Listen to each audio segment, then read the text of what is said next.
ఏంటయ్యా చేస్తున్నావు? చూస్తే తెలియడంలో బొమ్మ గీస్తున్నాను. ఇదేంటమ్మాయి పాము మెళ్ళ వేసుకున్నావు? కొబ్బరి బొండాల వ్యాపారం వదిలి పావుల గారడి చేస్తున్నావా? ఇది గారడి చేసే పాము కాదయ్యో, నాగాపురంలో దైవనాగు. ఈ నాగరాజు అంటే నాకెంత ఇష్టం. ఓహో ఓహో. అవును, ఏమిటయ్యా నువ్వు ఈ గుడి, కోనేరు, చెట్టు, చేమ ఈ బొమ్మలే గీస్తావా? మనుషుల బొమ్మలు కూడా గీయగలవా? అన్నీ వేయగలను. అందులో ఆడవాళ్ళ బొమ్మలు గీయాలంటే నాకు హల్వా తిన్నట్టే. అయ్యో, నా బొమ్మ గీవయ్యా. ఇప్పుడే నీ బొమ్మ వేస్తాను, వెళ్ళాలా నిలబడి. సరే.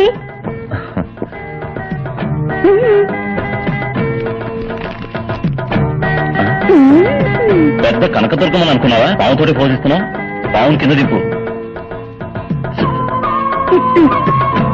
ఇదేంటి నాగరాజా? రెడీయా? రెడీ. గుడ్.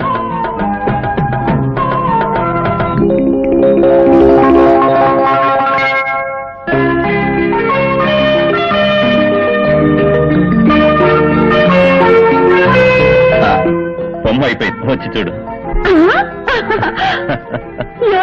ఏమిటయ్యేది?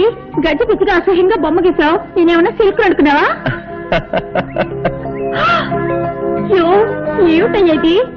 తోడ మీద మచ్చ పెట్టావు. నాకు అక్కడ ఉందని నీకేమో తెలుసు? నాకు సాముద్రిక శాస్త్రం తెలుసు. ఒక్కసారి ముఖం చూస్తే చాలు మచ్చలు ఎక్కడెక్కడ ఉన్నాయో కరెక్ట్ గా చెప్పగలను. మచ్చల గురించి మాత్రమే తెలుసా? ఇంకా ఏమైనా తెలుసా? నాకు అన్నీ తెలుసు. అయ్యో, కట్టుకోబోయేవాడికి తెలియాల్సిన రహస్యం నీకు తెలిసిందే. ఇప్పుడు నేనేం చేయను? మాట్లాడకుండా నన్నే కట్టుకో. ఏమిటి అది? సాముద్రిక శాస్త్ర ప్రకారం తొడ మీద మచ్చ ఉన్న అమ్మాయికి గుండె మీద మచ్చ ఉన్న మగాడే మొగుడవుతాడని చెప్తారు. కావాలంటే నా గుండె మీద మచ్చ ఉంది, చూడు.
మగాడు ఆడదానిగా మారతాడని విన్నాను, కానీ నా లంగా పోని ప్యాంట్ షర్ట్గా ఎలా మారింది?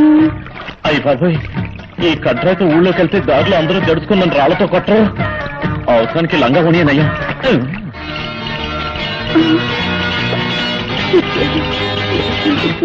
సరే.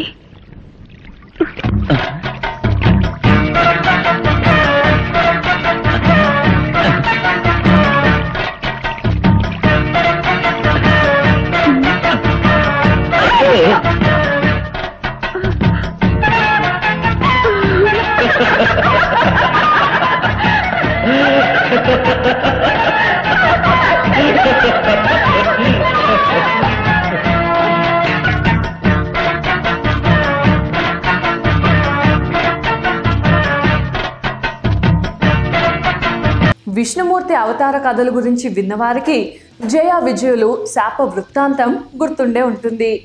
జయ విజయులు ఇరువురు విష్ణుమూర్తి ద్వారపాలకులు. కొందరు మహర్షులను వైకుంఠంలోనికి రానివ్వకుండా అడ్డుపడినందుకు శిక్షగా వారు రాక్షసులుగా భూలోకం మీద జన్మించాలన్న శాపాన్ని పొందడము. వారిని సంహరించేందుకు విష్ణుమూర్తి నరసింహునిగా, రామునిగా, కృష్ణునిగా అవతారాలు దాల్చడం తెలిసిందే.